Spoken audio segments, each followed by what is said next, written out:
Hello friends, welcome to meaning in Telugu channel. ఈరోజు word ఏమిటంటే insulting. దీన్ని తెలుగులో అవమానకరం, దూషించు అని అంటాం.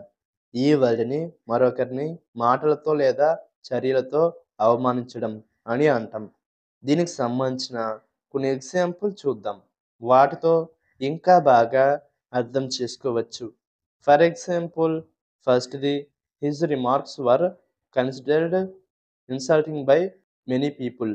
అంటే తెలుగులో అతని వ్యాఖ్యలు చాలా మందికి అవమానకరంగా భావించబడ్డాయి. దీని next example and final example, she found his tone of voice insulting. అంటే తెలుగులో ఆమె అతని స్వరాన్ని అవమానకరంగా భావించింది. ఈ వీడియో మీకు నచ్చితే లైక్ చేయండి. మరిన్ని వీడియోల కోసం మా ఛానల్ని సబ్స్క్రైబ్ చేసుకోండి. Thank you friends.